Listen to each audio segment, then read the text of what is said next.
Morning student heat first law of thermodynamics 11th class medical IT main IT advance बहुत easy बहुत ज़्यादा important topic common topic है physics के लिए भी और केमिस्ट्री के लिए भी। और हम लोग पढ़ रहे थे different type of thermodynamic process, isobaric, isothermal, isochoric और एडियाबैटिक। 3 प्रोसेस कंप्लीट कर दिया है मैंने, आइसोबारिक, आइसोकोरिक, आइसोथर्मल, सब कुछ मैंने बता दिया है। बहुत ज़्यादा इंपॉर्टेंट ग्राफ वो मैंने डिस्कस कर दिया है। Next adiabatic process. सबसे पहले इसमें हम लोग एडियाबैटिक प्रोसेस कैसे पहचानना है और वर्क डन क्या है, डी क्यू क्या है, डी यू क्या है, और हम लोग उसके बाद नेक्स्ट लेक्चर में हम लोग ग्राफ के लिए प्लान करेंगे। तो सबसे पहले एडियाबैटिक प्रोसेस नंबर 1। मैंने आइसोथर्मल प्रोसेस में डिस्कस किया था कि अगर स्लो कंप्रेशन या स्लो एक्सपेंशन हो तो वो आइसोथर्मल में आता है, अगर फास्ट कंप्रेशन या फास्ट एक्सपेंशन हो तो एडियाबैटिक प्रोसेस में आएगा। तो वहाँ मैंने डिस्कस किया था, और यहाँ फर्स्ट पॉइंट वही यही पॉइंट जो हर एग्जाम में पूछा हुआ है, आईटी मेन में भी, एडवांस में भी, एम्स में भी पूछा हुआ है। तो यहाँ पे आपको फर्स्ट लाइन लिखना है कि फास्ट एक्सपेंशन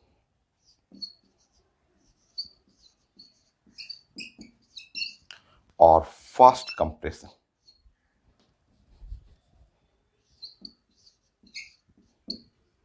कंप्रेशन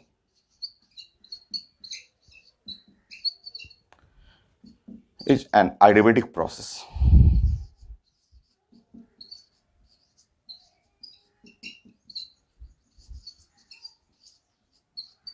तो फास्ट कंप्रेशन हो या फास्ट इलोंगेशन हो, ये एडियाबैटिक प्रोसेस में है। और यहां आप नोट कर लेंगे, यहां पे आपको नोट करना है कि जो स्लो है, स्लो जो प्रोसेस, यहां पे ऐसे नोट कर लीजिएगा, स्लो कंप्रेशन या स्लो इलोंगेशन या slow expansion is an isothermal process.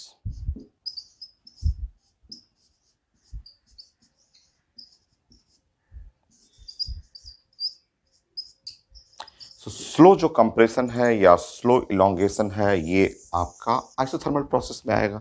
और फास्ट कंप्रेशन हो या फास्ट इलोंगेशन हो, वो आएगा एडियाबैटिक प्रोसेस में। ये पहले लाइन ध्यान रखना है, क्योंकि क्वेश्चन बनाते समय न्यूमेरिकल में रहता है कि गैस एक्सपेंड कर रहा है, फास्ट लिखा रहेगा एडियाबैटिक, स्लो लिखा रहेगा आइसोथर्मल। इसको रिलेट करने के लिए मैंने एग्जाम्पल बताया था कि आप साइकिल से क्लास आते हैं और साइकिल में अगर पंचर हो जाए, छोटा सा एकदम पंचर हो जाए और धीरे धीरे हवा निकल रहा है, तो वो जो हो गया आइसोथर्मल प्रोसेस में आ गया।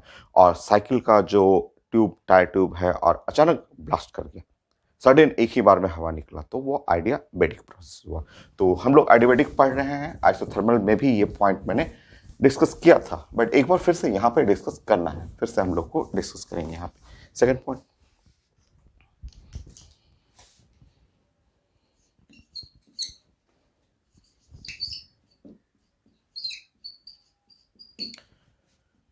Tyre tube.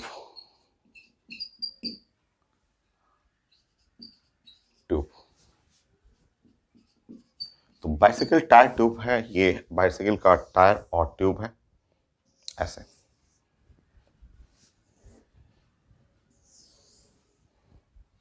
ऐसे, ठीक।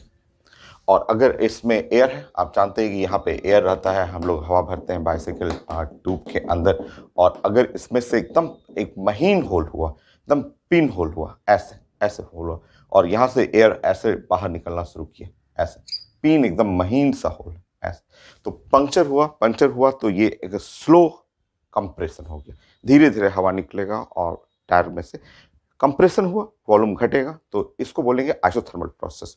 सो यहाँ पे अ पिन होल, एकदम अ पिन अ होल, और या फिर बोल सकते हैं पंक्चर इन ट्यूब। ये है, ये प्रोसेस जो है वो आइसोथर्मल में आएगा, ये आइसोथर्मल प्रोसेस में आएगा। पंक्चर हो गया तो आइसोथर्मल प्रोसेस है। और ये अगर यहाँ पे एयर है और अचानक यहाँ पे ट्यूब में अचानक सडन यहाँ से बड़ा सा होल हुआ और पूरा एयर बाहर निकल गया, ऐसा।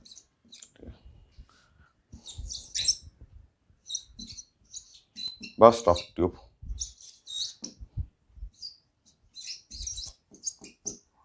ये ट्यूब एकदम बर्स्ट कर गया, फट गया। तो ये फास्ट प्रोसेस है, तो एडियाबेटिक प्रोसेस हो गया।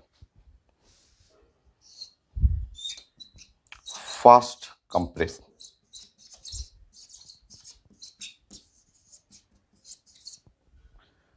ये एडियाबेटिक प्रोसेस हो गया। और एडियाबेटिक प्रोसेस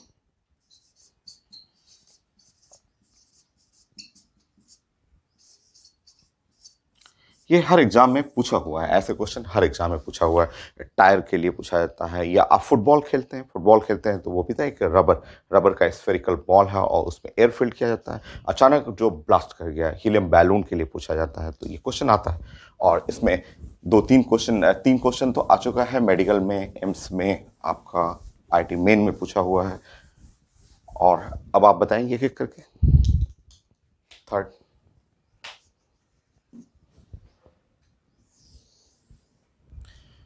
तो हीलियम ऑफ फिल्ड ऐसे लिखा हुआ है, helium filled balloon burst at 37 degree centigrade and 1.7 atmosphere. देखिए, ये अंदर में हीलियम है, अंदर में यहाँ पे हीलियम गैस है और ये बैलून है, हीलियम फिल्ड बैलून। आपको केमिस्ट्री में भी मैंने बताया था, हीलियम मेट्रोलॉजिकल बैलून में यूज किया जाता है। वेदर बैलून हुआ या आपका बैलून सफारी है, उसमें यूज किया जाता है। हीलियम का प्रॉपर्टी में मैंने बताया था। अचानक हीलियम फिल्ड बैलून जो है, जिसका प्रेशर ज़्यादा है 1.7 एटमॉस्फेयर, ये बाहर का प्रेशर आप जानते हैं एटमॉस्फेरिक प्रेशर, ये है बाहर का प्रेशर होता है 1 एटमॉस्फेयर, ऐसे 1 एटमॉस्फेयर प्रेशर है। तो लिखा हुआ कि helium filled balloon the burst, अचानक फट गया एट 37 डिग्री और 1.7 एटमॉस्फेयर पे। बस्ट का मतलब ये बड़ा सा होल हुआ और यहाँ से हीलियम गैस बाहर निकलना शुरू कर दिया।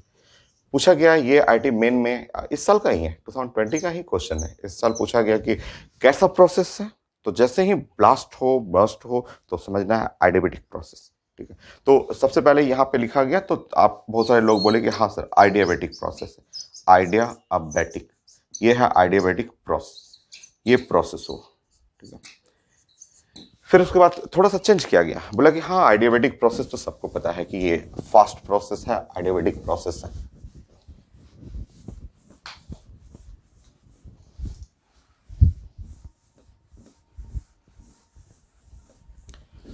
थोड़ा सा चेंज किया गया, बोला गया कि अब कैसा एडियाबेटिक, एडियाबेटिक में कैसा एडियाबेटिक, वो पूछा गया कि किस टाइप का एडियाबेटिक है। तो एडियाबेटिक, ये जो प्रोसेस है ये एडियाबेटिक है, कैसा एडियाबेटिक है, मतलब एक एडियाबेटिक ऐसे हुआ और एक एडियाबेटिक ऐसे हुआ। ठीक है, ऐसे कैसा एडियाबेटिक है, ये हीलियम है, फिल्ड बैलून फट गया और उसके बाद सारा हीलियम बाहर भागेगा, क्योंकि हाई प्रेशर है, लो प्रेशर है, और एडियाबेटिक प्रोसेस है, फास्ट प्रोसेस है ऑफकोर्स। रिवर्सिबल कि इरिवर्सिबल, इस क्वेश्चन में दिया गया कि ये फास्ट प्रोसेस किस टाइप का, ये है रिवर्सिबल और ये है इरिवर्सिबल। कैसा एडियाबेटिक, ये क्वेश्चन में ये डाल दिया। ये तो बोला गया तो सबको पता है, कि एडियाबेटिक प्रोसेस है। ठीक है, ये तो साइकिल का टायर जो होता है अचानक ब्लास्ट कर गया, तो वो तो एडियाबेटिक प्रोसेस है, पता है आपको। गैस सिलेंडर है, गैस सिलेंडर अचानक फट गया तो एडियाबेटिक प्रोसेस है। बैलून फट गया, फुटबॉल फट गया, सडन फट गया, एडियाबेटिक। पंचर हो गया तो आइसोथर्मल। बड़ी किस टाइप का, रिवर्सिबल है या इरिवर्सिबल। रिवर्सिबल का मतलब हीलियम गया और हीलियम फिर आ भी जाएगा, वापस आ जाएगा।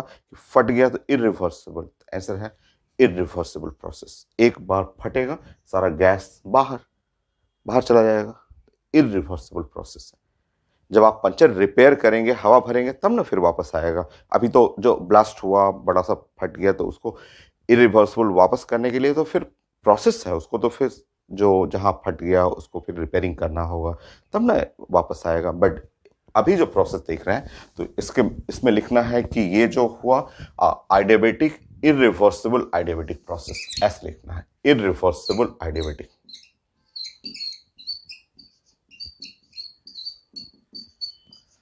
adiabatic process.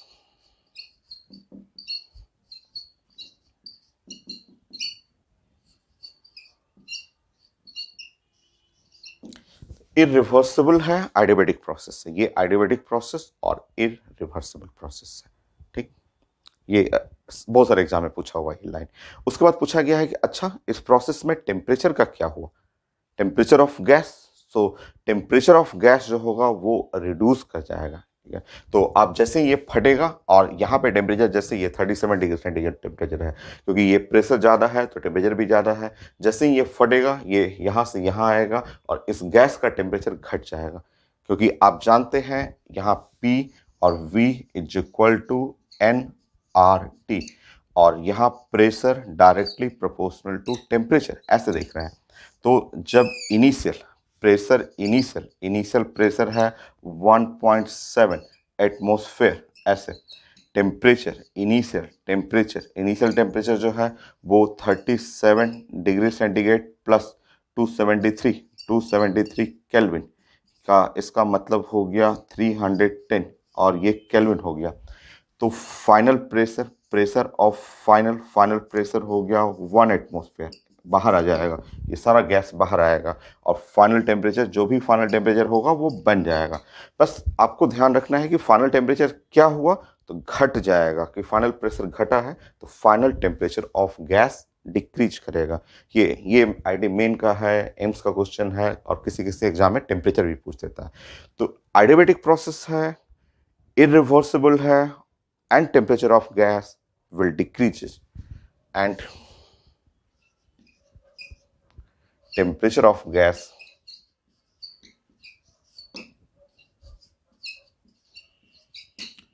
decreases।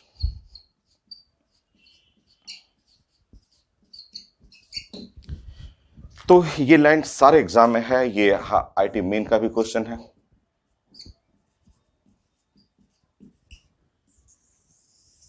ये नीट में भी आ चुका है ये लाइन, ये एम्स का भी क्वेश्चन है।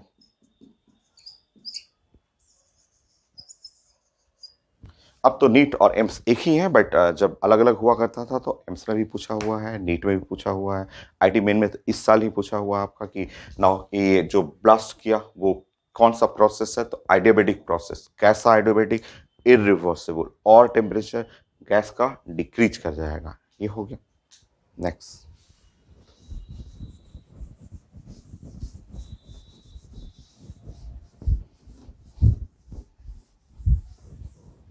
छोटा छोटा पॉइंट आइडियाबैटिक प्रोसेस के लिए फर्स्ट लॉ भी हम लोग डिस्कस करेंगे। नाउ वर्क डन हमें डिस्कस करना है third point, adiabatic process। So adiabatic process, so adiabatic process के लिए ये भी हर पेपर में पूछा हुआ है, D Q is equal to 0। adiabatic process का स्टैंडर्ड रिजल्ट होता है D Q is equal to 0। ये भी आईटी मेन में इस साल भी पूछा हुआ था, नीट में भी पूछा हुआ है कि नाइदर हीट गेन नोर हीट लॉस, ना तो हीट गेन है हीट लॉस कुछ नहीं है। तो adiabatic प्रोसेस के लिए हीट गेन और heat loss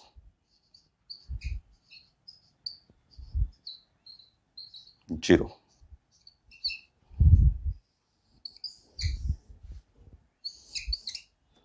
So neither heat gain nor heat loss in adiabatic process.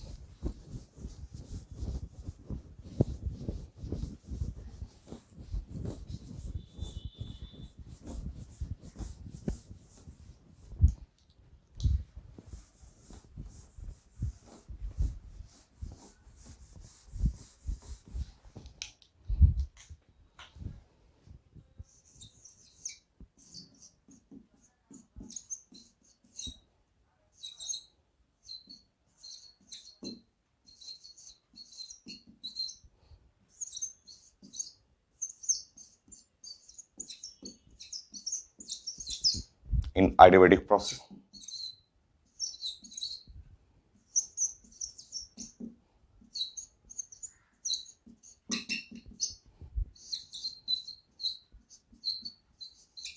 So heat gain heat loss zero होता है एडियाबेटिक प्रोसेस में, ये भी हर एग्जाम में पूछा हुआ क्वेश्चन, आसान सा एकदम इजी सा। तब हम लोग अगर फर्स्ट लॉ ऑफ थर्मोडायनेमिक्स लगाते हैं तो बड़ा आसान है, वर्क डन निकालना तो एकदम इजी है एडियाबेटिक प्रोसेस का। So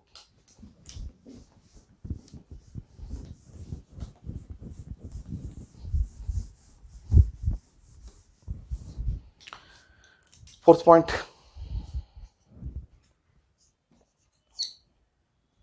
from first law of thermodynamics,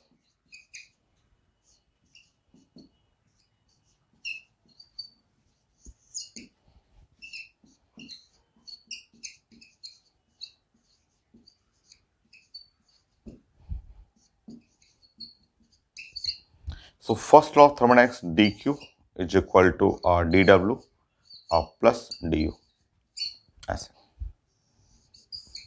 ये है फर्स्ट लॉ ऑफ थर्मोडायनेमिक्स। अगर मैं इस इक्वेशन को एडियाबेटिक प्रोसेस के लिए अप्लाई करूं तो देखिए plan, for adiabatic process, for adiabatic process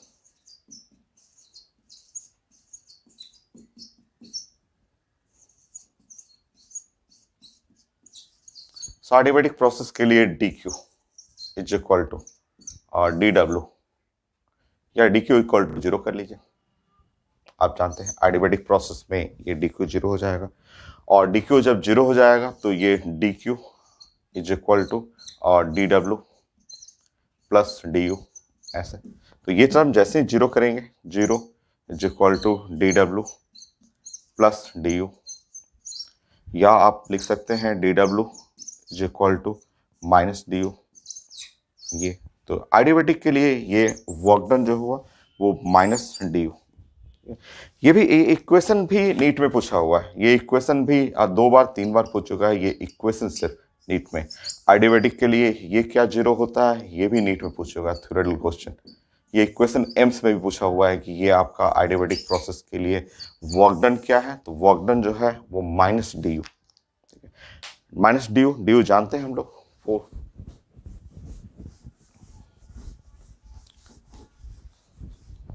du हम लोग इतना सारा क्वेश्चन पढ़ चुके हैं। So dw is equal to minus du dw minus du का मतलब माइनस n, और du cv और dt ये होता है। सो dw इज इक्वल टू आप लिख सकते हैं माइनस n और cv r divide by gamma minus 1 और t final minus t initial, ऐसा। सो एडियाबेटिक वर्क डन का इक्वेशन आप चाहें तो लिख सकते हैं, माइनस को हटा देंगे तो n r t initial minus t final, t initial minus t final, और ये है गामा माइनस 1, गामा माइनस 1। ये सॉल्व करिए।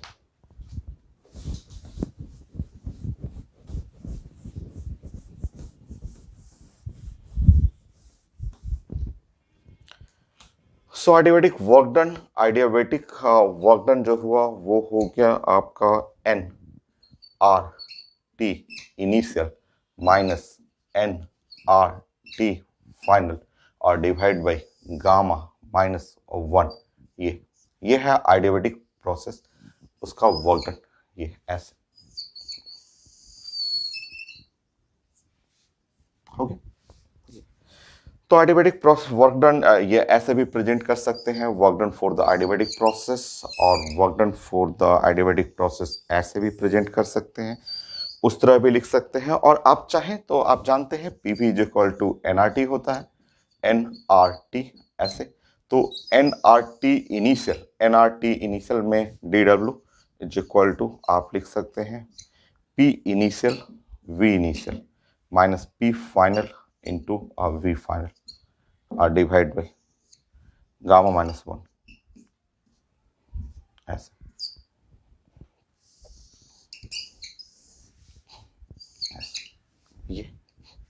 ये है एडियाबेटिक वर्क डन, ये फॉर्मूला है एडियाबेटिक वर्क डन के लिए।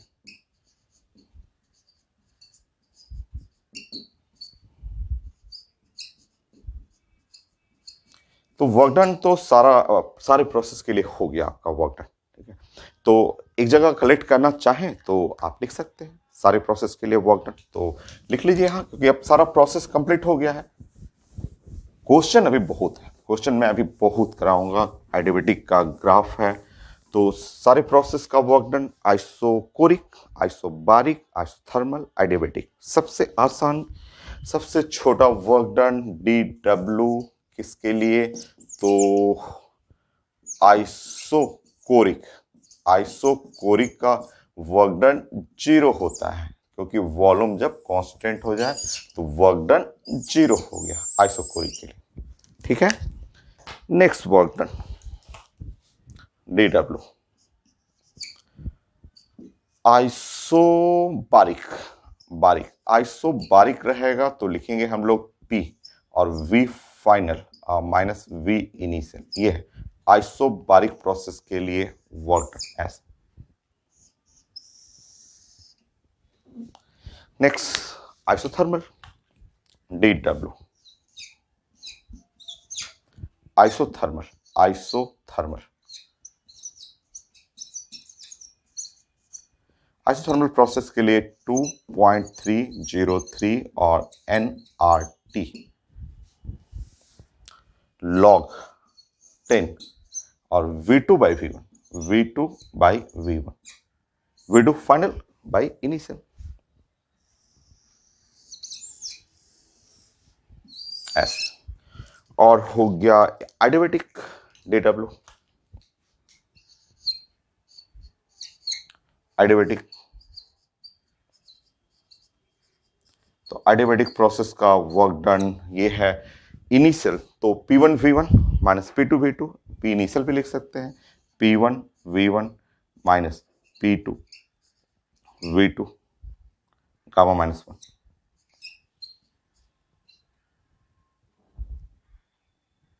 ये हो गया, ये चारों वर्क डन हो गए, चारों प्रोसेस कंप्लीट। अभी है एडियाबेटिक में बहुत चीजें अभी एडियाबेटिक में पढ़ना बाकी है, बट ये चारों प्रोसेस कंप्लीट हो गया वर्क डन के लिए। इनका ग्राफ भी हम लोग पढ़े हुए हैं, ग्राफिकली फॉर्म फिर से हम लोग यहाँ एक बार डिस्कस कर लेते हैं, क्योंकि ग्राफ से भी तो 5 से ज्यादा क्वेश्चन इसमें पूछ चुका है वर्क डन से, तो IT एडवांस में भी पूछा हुआ है, हम लोग पढ़े भी हैं, बट रिपीट कर लेते हैं हम लोग। मैंने बताया था कि ये चारों प्रोसेस के लिए आप ऐसे बना सकते हैं। एक तो खैर वर्क डन 0 है, तो ये है PV ग्राफ।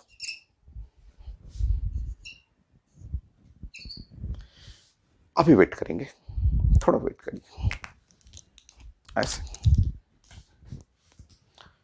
सो आइसोबारिक रेड कलर का है, आइसोबारिक, तो रेड कलर मैंने ले लिया आइसोबारिक। ये है आइसोबारिक, आइसोबारिक, इसको लेने की जरूरत नहीं, आइसोकोरिक तो ऐसे 0 होगा, आइसोकोरिक 0 होगा। लेना हो, अगर आपको लेना चाहते हैं तो आइसोकोरिक ले लीजिए ऐसे। ये है आइसोकोरिक, ठीक है, वेट करिए अभी। नेक्स्ट रेड कलर हो गया, और ये क्या है? आइसोथर्मल, आइसोथर्मल और एडियाबेटिक। तो आइसोथर्मल ऐसे ग्राफ होता है, वेट करना है अभी, प्लीज वेट करेंगे। ये है आइसोथर्मल,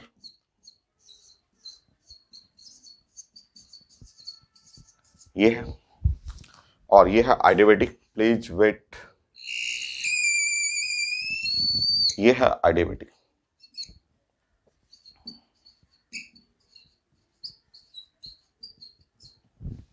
रुकिए, ये देखिए सेम, यहां हम लोग बात कर रहे हैं, ये पॉइंट सारा कुछ सेम पॉइंट है, ये है सेम, ये सेम जो पॉइंट है यहाँ पे। और अगर मैं ऐसे जाऊं ऐसे, ठीक है, या फिर मैं ऐसे जाऊं,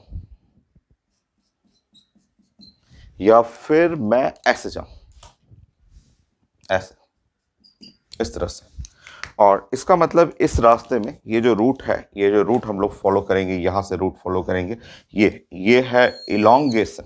यहाँ पे इधर जाएंगे, इस साइड में जाएंगे, तो ये साइड में कहलाएगा इलॉन्गेशन, ये इलॉन्गेशन या एक्सपेंशन, एक्सपेंशन। इसमें वॉल्यूम क्या है कि इंक्रीज हो रहा है, एक्सपेंड कर रहा है, वॉल्यूम इंक्रीज कर रहा है। रुकिए, अब इस साइड रुकिए, तो इसलिए मैंने बोला कि थोड़ा सा वेट करिए। ऐसे।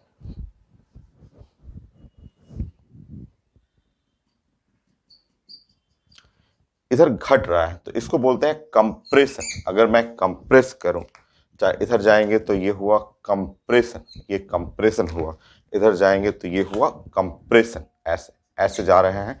इस साइड आएंगे तो ये कहलाएगा हम लोग का कंप्रेशन, ये कंप्रेस कर रहे हैं, ये कंप्रेशन हुआ। ठीक है, जहां वॉल्यूम क्या हो रहा है, घट रहा है।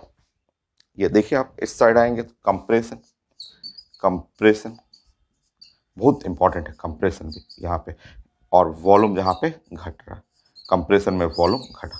ठीक है, तो अगर आप इलोंगेशन साइड में जाएंगे, एक्सपेंशन जाएंगे, तो सबसे बड़ा वर्क डन होगा आइसोबारिक, रेड कलर का, उसके बाद आइसोथर्मल, उसके बाद आइडियाबैटिक।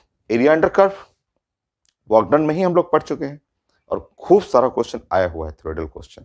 और अगर आप कंप्रेशन साइड में जाएंगे तो सबसे बड़ा वर्क डन कंप्रेशन में आइडियाबैटिक होगा, फिर होगा आइसोथर्मल, और उसके बाद होगा आइसोकोरिक, क्योंकि हमें एरिया अंडर पीवी ग्राफ का एरिया निकालना होता है। इसमें निकालेंगे तो सबसे बड़ा एरिया ये वाला आएगा, ब्लू कलर का एरिया, सबसे बड़ा एरिया ये ब्लू वाला एरिया आएगा, ऐसे कंप्रेशन में। और उधर जाएंगे तो सबसे बड़ा एरिया, इधर जाएंगे तो सबसे बड़ा एरिया अंडर पीवी का, तो वो रेड वाला एरिया आएगा, सबसे बड़ा एरिया रेड वाला।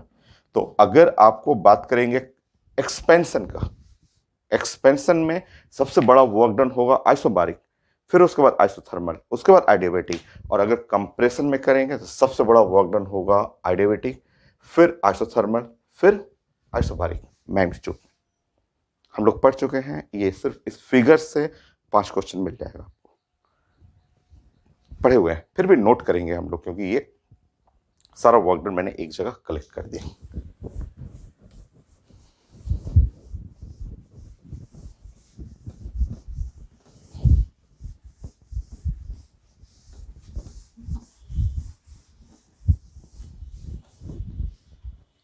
नोट करते हैं। फॉर एक्सपेंशन,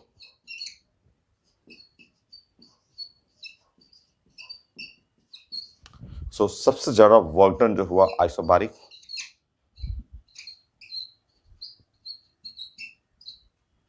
देन उसके बाद आइसोथर्मल,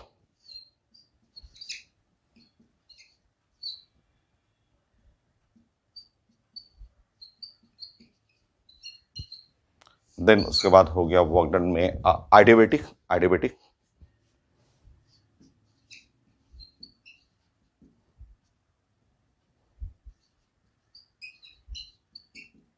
ये एक्सपेंशन के लिए ये है हम लोग का प्लानिंग। ठीक है, और कंप्रेशन कर रहे हैं, फॉर कंप्रेशन, अगर हम लोग कंप्रेशन के लिए बात करेंगे, फॉर कंप्रेशन,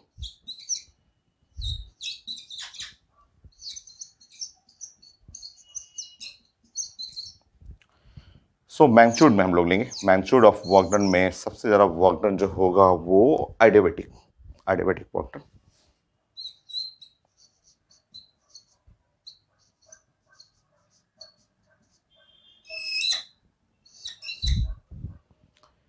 आइसोथर्मल,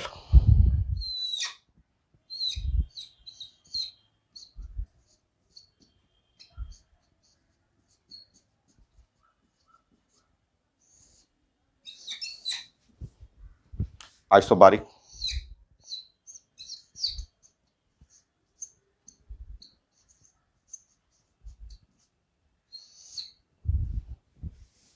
ये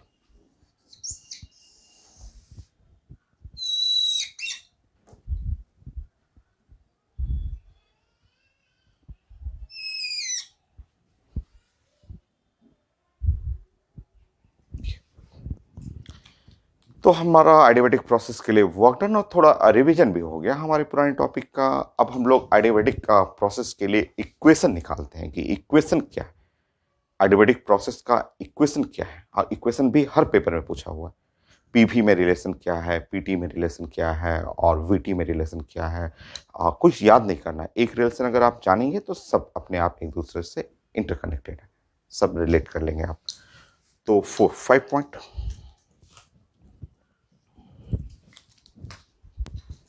थोड़ा सा मैथ है डेरिवेशन में, अगर आप नहीं डेराइव करना चाहते हैं तो एक इक्वेशन कोई प्रैक्टिस करेंगे और वो हो जाएगा। इतना पढ़ना हम लोग, इतना क्वेश्चन अभी बनाएंगे इसमें कि वो आपको तुरंत प्रैक्टिस हो जाएगा।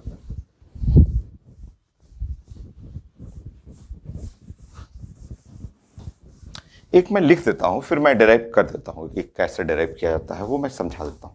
कोई एक रिलेशन पहले मैं समझा देता हूं। मान लीजिए आपको याद ही करना है, आपको मैथ में नहीं इन्वॉल्व होना है, तो पहले मैं समझा देता हूं, फिर मैं तो डेराइव करूंगा, मुझे तो डेरिवेशन सिखाना है आपको।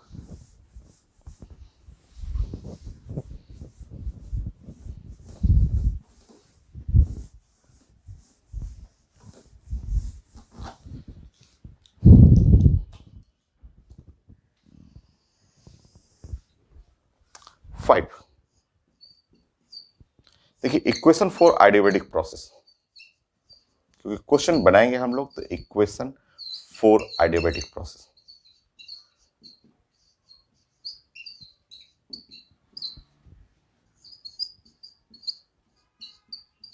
तो आइडियाबैटिक प्रोसेस का इक्वेशन हमें चाहिए। मैं यहाँ डायरेक्ट लिख रहा हूँ, इसके बाद नेक्स्ट पॉइंट में मैं डेरिवेशन सिखा दूंगा। देखिए अगर आपका आइसोथर्मल प्रोसेस है, तो आइसोथर्मल प्रोसेस के लिए फंडामेंटल इक्वेशन ये है, आइसोथर्मल। आइसोथर्मल अगर प्रोसेस है, तो आइसोथर्मल प्रोसेस का फंडामेंटल इक्वेशन आप जानते हैं, PV is equal to NRT, और टेम्परेचर जब कांस्टेंट हो गया तो PV is equal to constant. तो ये है आइसोथर्मल प्रोसेस का fundamental equation, PV is equal to constant. ये आप जानते हैं। आइसोथर्मल प्रोसेस कंप्लीट हो चुका है आपका। अब नया देखिए, अब देखिए यहाँ पे कि अगर आइडियाबैटिक प्रोसेस रहेगा, ठीक है, आइडियाबैटिक प्रोसेस है, तो आइडियाबैटिक प्रोसेस का जो फंडामेंटल इक्वेशन है एस पी और वी पे पावर गामा, पी वी पे power gamma is equal to constant. लीजिए हो गया, यही तो है आइडियाबैटिक। तो वो जो आप पी और वी कांस्टेंट है, तो वी पे पावर यहां पे कर लेंगे गामा, वही गामा सीपी बाई सीवी, जो शुरू से लेक्चर 1 से ही आप क्वेश्चन में बना रहे हैं। गामा का value monatomic gas, diatomic gas, polyatomic gas कैसे आता है वो मैं डिस्कस कर दूंगा डिग्री ऑफ फ्रीडम से, ठीक है। तो यहां आप बोल सकते हैं कि ये पी वी कांस्टेंट या पी वी पे पावर 1, ये पी और वी पे पावर 1 कांस्टेंट है, और ये पी वी पे पावर गामा कांस्टेंट है। अब इसको 3 फॉर्म में हमें प्रेजेंट करना है, वो तो आसान है, वो तो आप कर लेंगे। एक कोई इक्वेशन आप जानेंगे, कैसे आया वो भी मैं समझाऊंगा, बट एक इक्वेशन जानिए, उससे आप 3 इक्वेशन बनाइए, समझिए। तो आपका इक्वेशन क्या है, पी वी पे power gamma is equal to constant, ठीक है। अब नेक्स्ट इक्वेशन मुझे चाहिए, तो आप बताएंगे। आप तो जानते हैं साइंस का fundamental equation, P V is equal to N R T. P के जगह मैं क्या रख दूं, रख देता हूं एन आर टी और डिवाइड बाई वी। अब ये मैं पी के जगह रख दिया एन आर टी और divide by V into V पे power gamma is equal to constant, है ना, ऐसे कर दी, ठीक है। तो ये हुआ एन और आर और टी और वी पे पावर हो जाएगा गामा -1, ऊपर जाएगा -1, ये वी ऊपर गया तो -1, और वी पे पावर क्या है gamma is equal to constant, है ना। देखिए यहाँ पे टी हो गया वी पे पावर और गामा -1, और यहाँ पे कांस्टेंट और divide by N R, N number of mole और आर ये भी एक कांस्टेंट है, तो कांस्टेंट डिवाइड बाय कांस्टेंट या constant multiply by constant, one new constant, एक नया कांस्टेंट आ गया। तो ये है नेक्स्ट इक्वेशन। तो एडियाबेटिक प्रोसेस का अगला इक्वेशन ये रहा। तो फंडामेंटल इक्वेशन है पीवी गामा और गामा कांस्टेंट, ये है एक इक्वेशन, और इसी से मैंने हेल्प लिया, तो ये बन गया टी इंटू वी पे power gamma -1 is equal to constant. Next equation देखिए, ये एडियाबेटिक प्रोसेस के लिए अभी एक और बनाएंगे हम लोग, पी और टी में रिलेशन बनाएंगे, हो गया ना।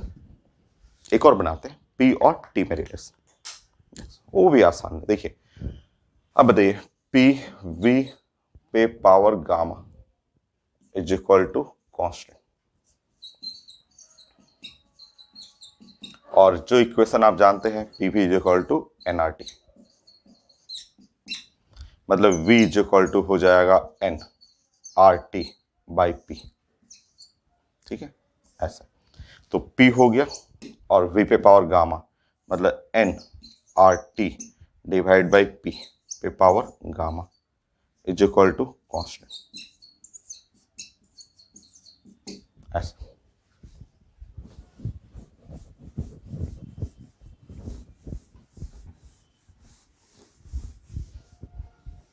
सॉल्व करते हैं। P n पे पावर गामा, R पे पावर गामा, T पे पावर गामा और डिवाइड बाई P पे पावर गामा, कांस्टेंट है ना। देखिए यहाँ पे P पे पावर 1, ये ऊपर जाएगा, P पे पावर माइनस गामा, T पे पावर गामा, यहाँ है कांस्टेंट, और ये n और r कांस्टेंट है, तो n पे पावर गामा, r पे पावर गामा, ये लोग कांस्टेंट टर्म है।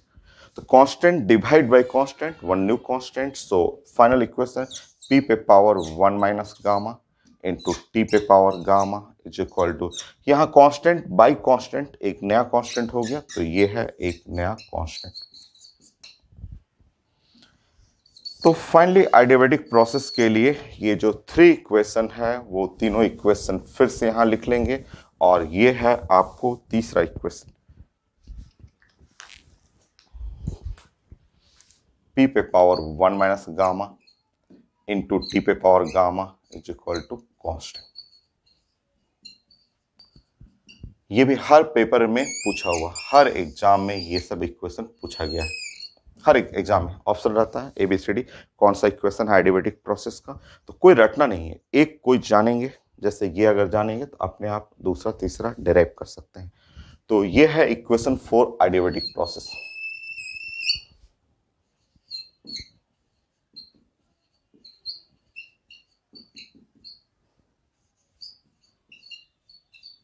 सो एडियाबेटिक प्रोसेस का ये इक्वेशन हो गया, P V पे पावर गामा कांस्टेंट या T V पे power gamma minus 1 equal constant, P पे पावर 1 माइनस गामा, T पे पावर गामा कांस्टेंट हो गया। गामा आप जानते हैं, gamma is equal to CP by CV, और हम लोग डिस्कस करेंगे, पहले भी खूब पढ़े हुए हैं। गामा इज इक्वल टू होता है CP बाई CV, और गामा का वैल्यू मैंने बताया था कि ये वैल्यू ऑफ 5/4, 5/3, 1.67, यह है मोनोटॉमिक गैस। मोनोटॉमिक गैस किसके लिए? हीलियम, नियन, आर्गन, क्रिप्टन, जेनन, ये पढ़े हुए मोनोटॉमिक गैस के लिए। गामा का वैल्यू मैंने आपको बताया था कि ये वैल्यू होता है 7/5 या लिख सकते हैं 1.40, और ये है डायटोमिक गैसेस लाइक हाइड्रोजन और ऑक्सीजन, फ्लोरीन और नाइट्रोजन, ये है डायटोमिक गैसेस, इनके लिए होता है ये। गामा का वैल्यू जो हुआ, गामा का वैल्यू हो गया अब 4/3, ये है 1.33 ऐसे। ये पोलियोटॉमिक गैस लाइक अमोनिया, और पोलियोटॉमिक गैस में CH4 और यहाँ पे ओजोन, ये सब पोलियोटॉमिक गैसेस के लिए। एक वैल्यू और लिखना चाहेंगे तो आप लिख लीजिए, वो तो मैं डिराइव करूंगा गामा। तो गामा का वैल्यू 3/2 भी होता है, और या 1.5 होता है, ठीक है। ये होता है इक्विमोलिकुलर या equimolar mixture of monoatomic and diatomic. तो equimolar mixture of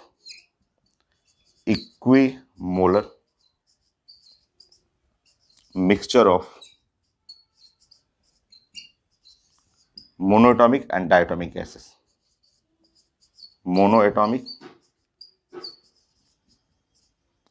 and diatomic gases.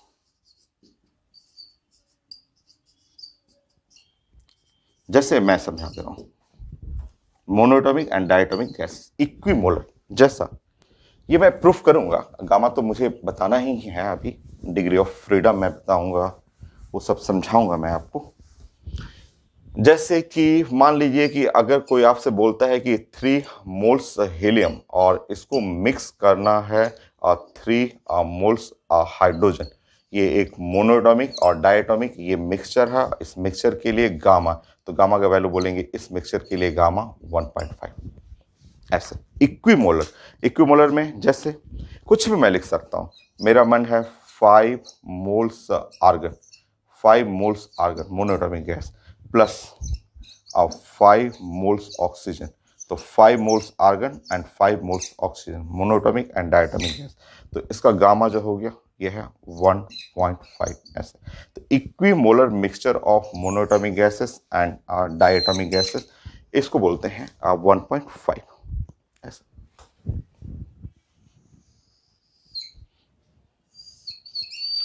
So adiabatic process के लिए work done, D Q, D W, D you और इक्वेशन।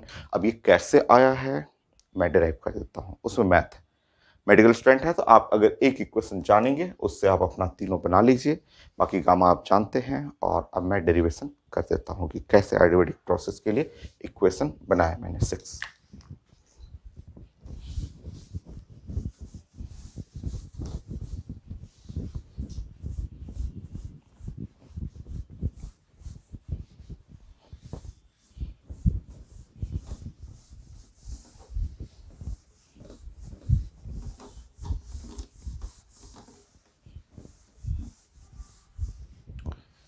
सो मैं डेरिवेशन सिखा रहा हूँ 6 पॉइंट में।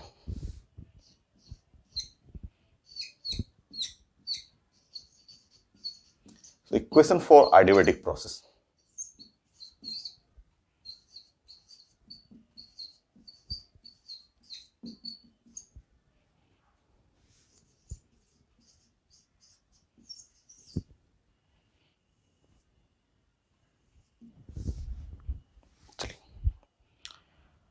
आप जानते हैं कि फर्स्ट लॉ ऑफ थर्मोडायनेमिक्स जो होता है D Q is equal to और जो होता है D W plus R D U, ये होता है।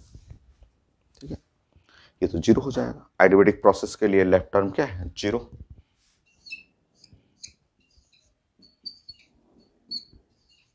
है ना, जीरो। इसी को सॉल्व करना है मुझे बस। देखिए आप इसको मैं लेफ्ट साइड ऐसे लिखना चाह रहा हूं, D W plus D U must be equal to zero. ठीक, डी डब्ल्यू इसका मतलब होता है P into D V plus D U N C V D T must be equal to zero. हो गया। पी के जगह, अब पी के जगह यहां रिप्लेस कर सकते हैं। पी के जगह लिख सकते हैं एन आर टी और डिवाइड बाई वी, ऐसे लिख सकते हैं। पी के जगह ये रख सकते हैं।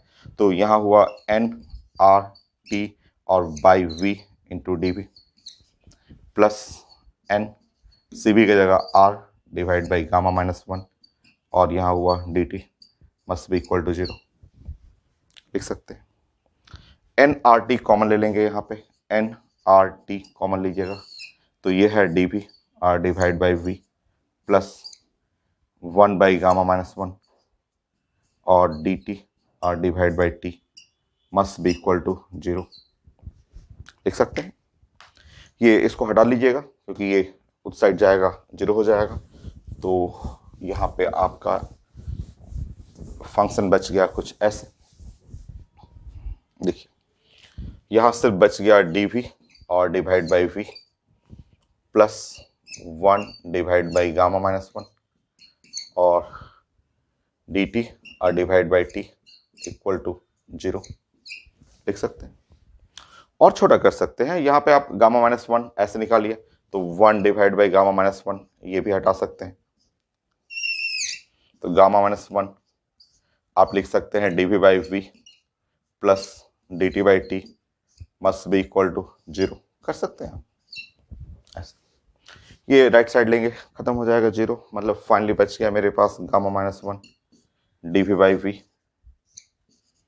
Plus D T by T is equal to zero. हो गया। इंटीग्रेट करना है, नेक्स्ट स्टेप इंटीग्रेट करना है। इंटीग्रेट करना है मुझे यहाँ पे, इंटीग्रेट करना है मुझे यहाँ पे, इंटीग्रेट करना है मुझे यहाँ पे, तीनों साइड में इंटीग्रेट करना। करिए।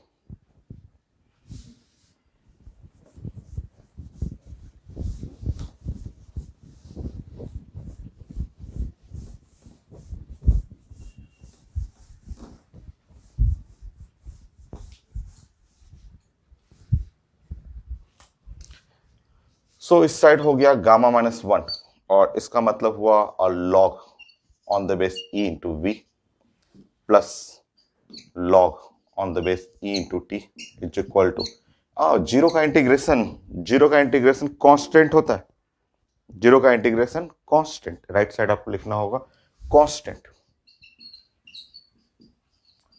थोड़ा सा लॉग का प्रॉपर्टी यूज करेंगे बीच बीच में, थोड़ा सा लॉग का प्रॉपर्टी, जैसे ये ऊपर चला जाता है, आप लॉग का प्रॉपर्टी जैसे ए लॉग बी, तो ये जानते हैं ना कि लॉग बी पे पावर ए हो जाता है, ऐसे ये ए पावर में चला जाएगा, तो ये टर्म को यहाँ भेज दीजिए, और लॉग ई वी पे power gamma minus one plus log E into T is equal to constant.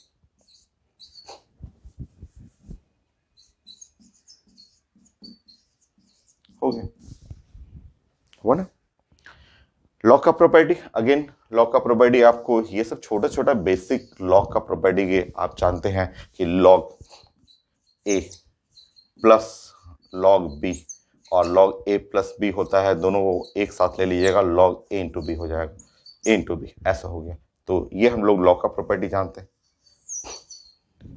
तो लॉग ए इंटू बी, तो log E T into V पे power gamma minus one must be constant. हो गया। No अब इसको हटाएंगे तो टी इंटू वी पे पावर गामा माइनस वन, ये ई एक्सपोनेंशियल पे पावर, ये पावर कांस्टेंट ऊपर चला जाएगा और ये एक नया कांस्टेंट हो जाएगा, टी इंटू वी पे पावर गामा माइनस वन एक नया कांस्टेंट हो गया, न्यू कांस्टेंट हो गया। ये है रीजन। तो आइडियोबैटिक प्रोसेस का ये एक इक्वेशन है, अब इसमें रिप्लेस करना है तो आप पी वी के फॉर्म में, वी और टी के फॉर्म में आप बना सकते हैं। तो ये फाइनली फॉर आइडियोबैटिक प्रोसेस।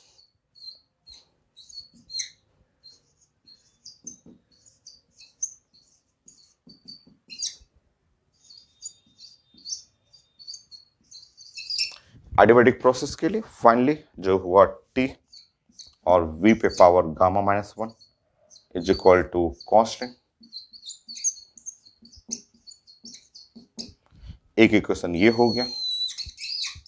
अब आप मन में ऐसे सोचेंगे, अपने मन में ऐसे रिप्लेस करेंगे, टी टी के जगह आप यूज कर लेंगे P into V divide by N R, वो रिप्लेस करेंगे, टी के जगह मन में ऐसे रिप्लेस करिए ये, तो टी तो यहाँ पी हो जाएगा, बी पे पावर वन हो गया यहाँ पे, तो अगला इक्वेशन आएगा पी इंटू वी पे पावर गामा, ये तो कांस्टेंट ही है, एन आर तो कांस्टेंट है, तो ये कांस्टेंट हो गया।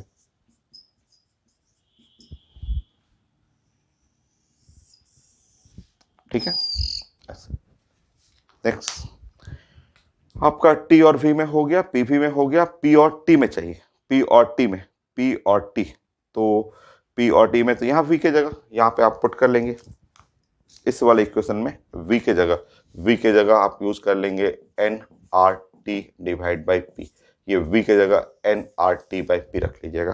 तो जैसे आप पुट करेंगे वी के जगह N R T divide by P, T पे पावर गामा, पी पे पावर वन माइनस गामा, तो पी पे power one minus gamma into T पे power gamma is equal to constant. अभी मैंने सिखाया था आपको इससे पहले वाले पॉइंट में। तो यह है इक्वेशन फॉर आइडियाबैटिक प्रोसेस।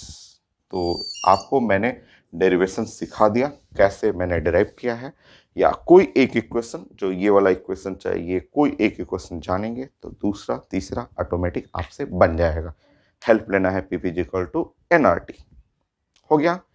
अब हम लोग को आइडियाबैटिक प्रोसेस में adiabatic bulk modulus of elasticity, adiabatic compressibility और आइडियाबैटिक प्रोसेस का स्लोप ऑफ पीवी ग्राफ, ये क्योंकि आइसोथर्मल में आपने पढ़ा था तो उसको कंपेयर करना है यहाँ पे भी। स्टार्ट करते हैं।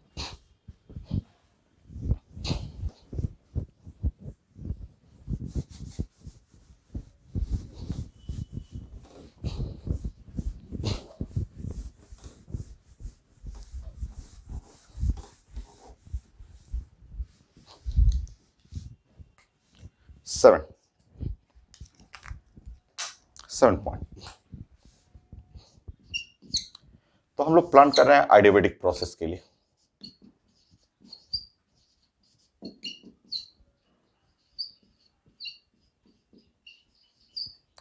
सो आइडियाबेटिक प्रोसेस के लिए हम लोग अभी प्लान करेंगे adiabatic bulk modulus of elasticity. तो आप जानते हैं आइडियाबेटिक प्रोसेस का जो fundamental equation P V gamma is equal to constant. अब इसको डिफरेंशिएट करिए with respect to time. Differentiate with time नहीं, ऐसे बोथ साइड डिफरेंशिएट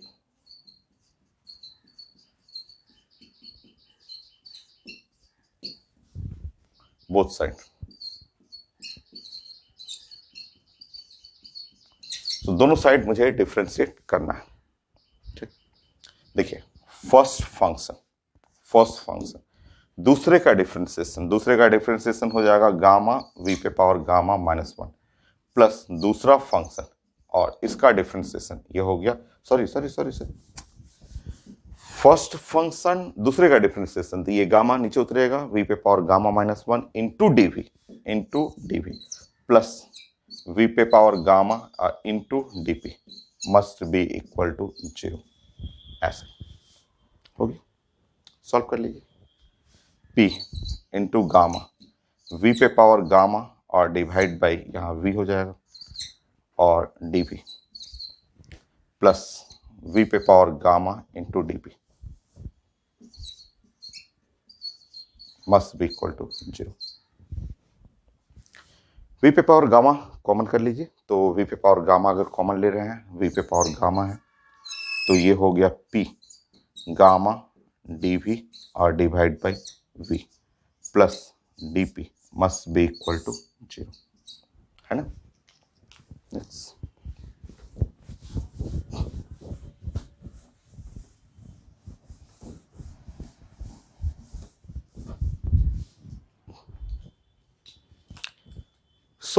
आपका ये टर्म तो 0 हो गया, P हो गया गामा और यहाँ है dV और divide by V is equal to minus dP।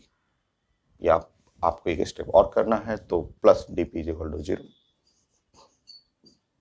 ठीक है, तो P इंटू गामा और dV बाई V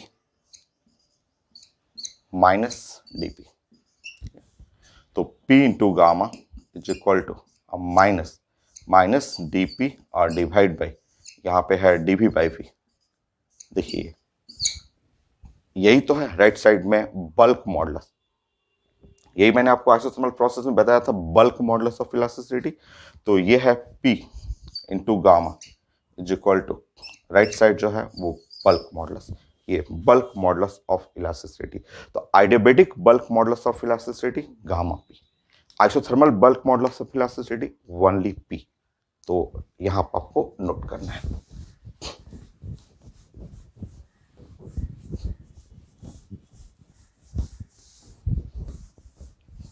ये आ चुका है पेपर में। तो क्या पूछा हुआ है, बल्क मॉडुलस ऑफ इलास्टिसिटी आइडियाबेटिक। तो adiabatic bulk modulus of elasticity जो होता है वो है गामा इंटू P। यह है adiabatic bulk modulus of elasticity, gamma into P।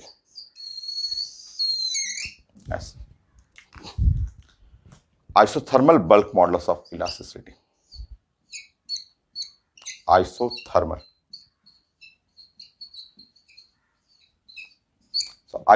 Bulk modulus of elasticity वो P के बराबर होता है।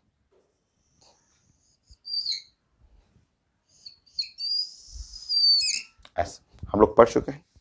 और आइसोबारिक में ये टर्म ही ऊपर वाला ही टर्म क्या हो जाएगा, 0 हो जाता है। तो आइसोबारिक में हम लोग पूछा हुआ है पेपर में, ये भी IIT एडवांस का है, IIT एडवांस में ये PMT में। तो isobaric bulk modulus of elasticity ये 0 हो जाए। तो ये हमें जाना था, isothermal, adiabatic and isobaric bulk modulus of elasticity. ये है B4 bulk modulus of elasticity. B जो है बल्क मॉडुलस ऑफ इलास्टिसिटी।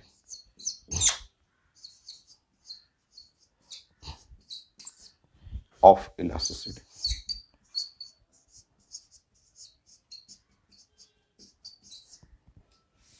तो बल्क मॉडुलस ऑफ इलास्टिसिटी होता है माइनस डेल्टा पी या डीपी भी कर सकते हैं, और डेल्टा वी बाई वी हम लोग पढ़ चुके हैं लास्ट क्लास, इससे पहले भी यूनिट और डायमेंशन टॉपिक में पढ़े हुए हैं। बल्क मॉडुलस ऑफ इलास्टिसिटी का उल्टा करेंगे तो कंप्रेसिबिलिटी आ जाएगा, कंप्रेसिबिलिटी 7 8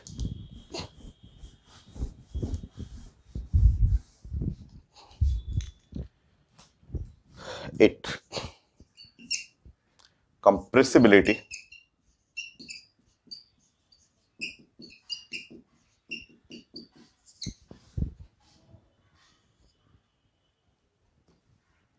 तो कंप्रेसिबिलिटी जो होता है ये है 1 बाई बल्क मॉडल, ये है कंप्रेसिबिलिटी 1 बाई बल्क मॉडल। तो अगर मुझे पढ़ना हो आइडियाबेटिक कंप्रेसिबिलिटी, आइडियाबेटिक आइडियाबेटिक कंप्रेसिबिलिटी,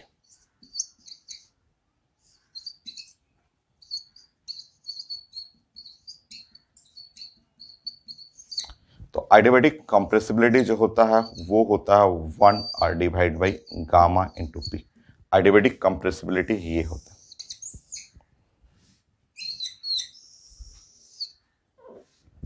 आइसोथर्मल कंप्रेसिबिलिटी,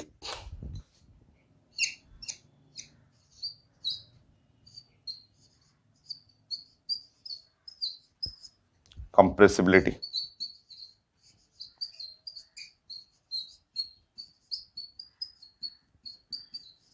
ये हो गया 1 बाई पी।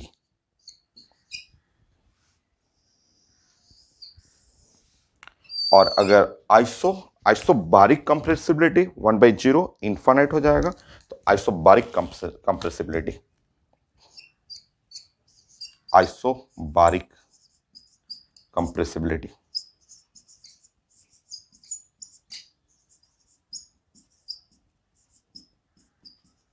तो आइसोबारिक कंप्रेसिबिलिटी जो होगा 1/0 हो जाएगा, और ये equal to infinite.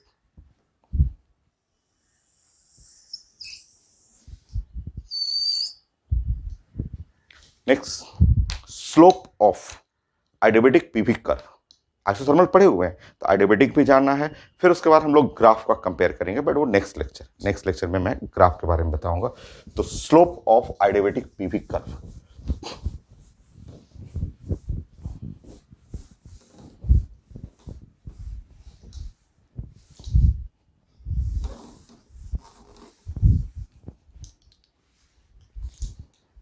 Nine, slope of adiabatic PV curve, P versus V curve.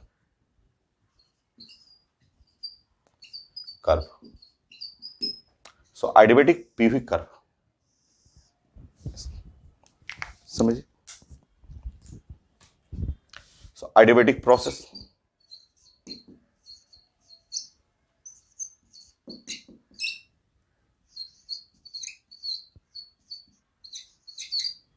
So P into V पे power gamma is equal to constant, ठीक है। और आइडियाबेटिक कर्व मैं ग्राफ बनाना सिखाऊंगा कि पीवी ग्राफ जो होता है वो P वर्सेस V, ये ग्राफ जो होगा वो रेक्टेंगुलर हाइपरबोला होता है। ग्राफ ऐसे रहेगा, इस तरह से ग्राफ रहता है, जस्ट लाइक आइसोथर्मल, बट थोड़ा सा डिफरेंस है। मैं बताऊंगा क्या डिफरेंस है। और इसका मुझे स्लोप चाहिए। स्लोप का मतलब मान लीजिए कि किसी पॉइंट पे मैंने ऐसे स्ट्रेट लाइन बनाया, किसी पॉइंट पे ऐसे स्ट्रेट लाइन बनाते हुए, और यहाँ का जो एंगल है ऐसे ऐसे जो एंगल मैं बना रहा हूँ, ये एंगल बना रहा हूँ, इसी को स्लोप बोलते हैं। Slope tan theta, slope of PV curve, यहाँ पे स्लोप जो हुआ वो tan थीटा।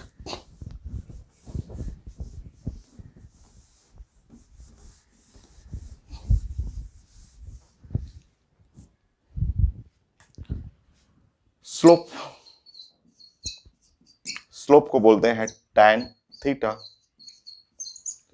और ये जो स्लोप है इसको dy बाई dx भी बोलते हैं। dy बाई dx का मतलब dp बाई dp बोला जाता है।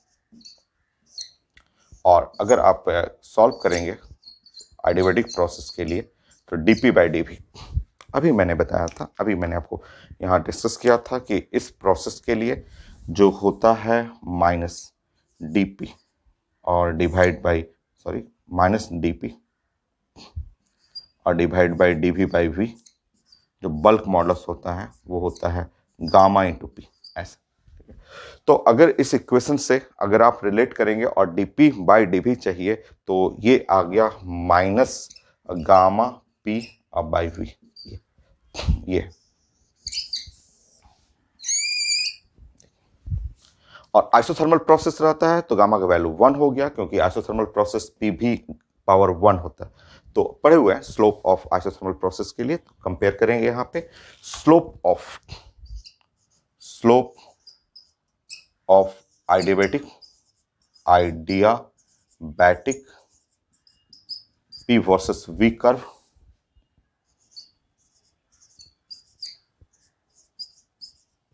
तो adiabatic P versus V curve का स्लोप जो हुआ वो minus gamma P by V, ये है minus gamma P by V slope के लिए ये क्वेश्चन। और यहाँ पे अगर आप चेंज कर लेंगे आइसोथर्मल पीवी कर्व के लिए तो आपका यहाँ पे गामा की जगह 1 हो जाएगा, स्लोप ऑफ आइडियाबैटिक की जगह आइसोथर्मल।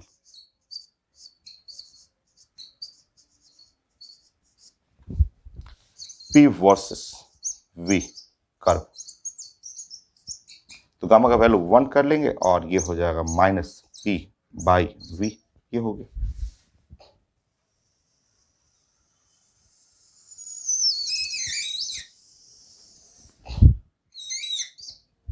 ऐसा ये कंपेयर करना हो दोनों में, आप रेशियो निकालना हो तो देख सकते हैं, क्योंकि आगे हमें ग्राफ प्लॉट करने के लिए दोनों को रिलेट करना पड़ता है कि किसका स्लोप ज़्यादा है, कितना ज़्यादा है, ये रिलेट करना होगा।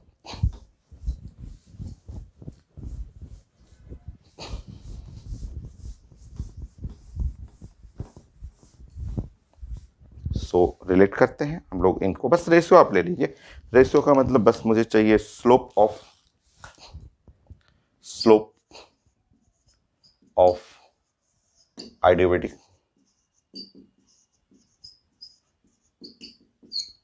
P versus V graph divide by slope of isothermal P versus P graph, slope of isothermal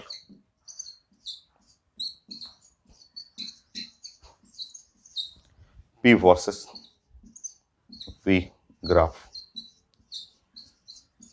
तो आप अगर यहाँ पे डिवाइड करेंगे तो डिवाइड करके देख लीजिए, जब आप डिवाइड कर रहे हैं तो ये आ जाएगा इक्वल टू गामा, ऐसे।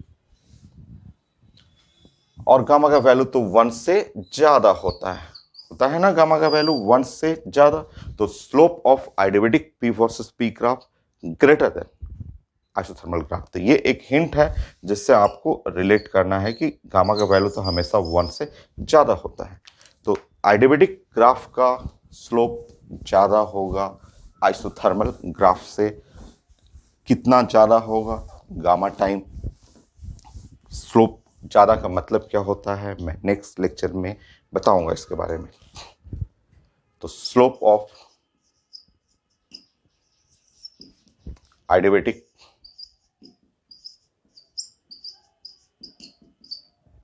P versus V graph greater than slope of isothermal P versus V graph.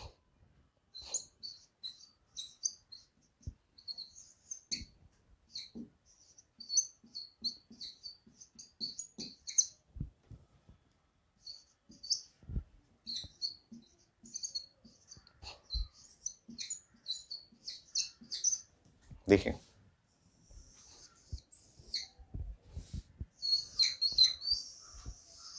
यह है रिजल्ट स्लोप के लिए।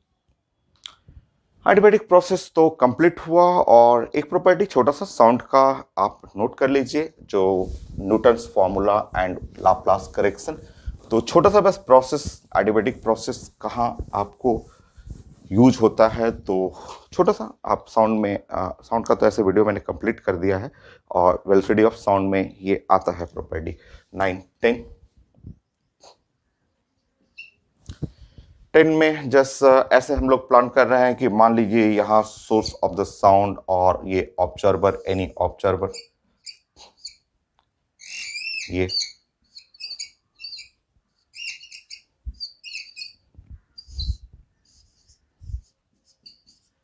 ये और हम लोग बात कर रहे हैं कि ये मीडियम, एयर मीडियम, ये है air, air medium.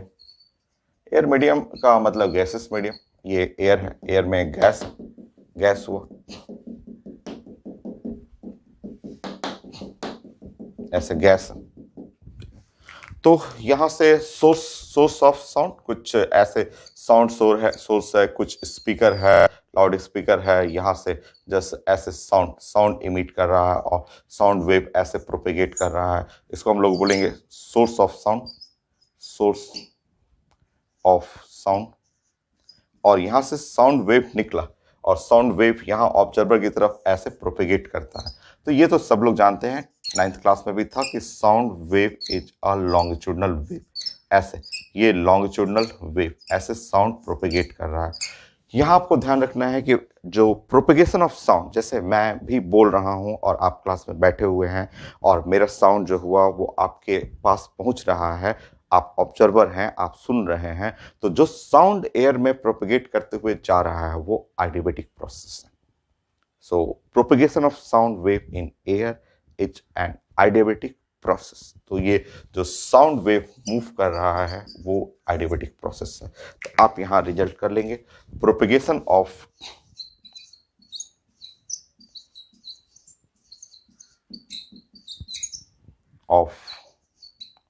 Sound wave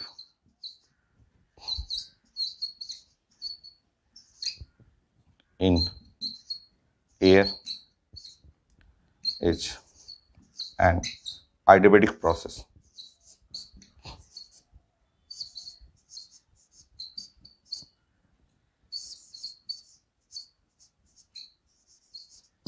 so adiabatic process है, साउंड वेव जो प्रोपेगेट करेगा वो एडियाबेटिक चेंजेस होता है, एडियाबेटिक प्रोसेस होता है। तो फंडामेंटल रिजल्ट एडियाबेटिक प्रोसेस के लिए फाइनल। नेक्स्ट लेक्चर में मैं ग्राफ डिस्कस करूंगा, एडियाबेटिक प्रोसेस का ग्राफ, आइसोथर्मल से कंपेयर करना, आइसोबारिक, आइसोकोरिक को भी हम लोग रिलेट करेंगे, और कन्वर्जन ऑफ ग्राफ। एक ग्राफ दिया रहेगा, उसके हेल्प से दूसरा ग्राफ, जो कि आईटी एडवांस में पूछा हुआ है, इस साल आईटी मेन में भी पूछा हुआ दोनों क्वेश्चन उससे, तो वो सारे क्वेश्चन मैं डिस्कस कर दूंगा नेक्स्ट क्लास।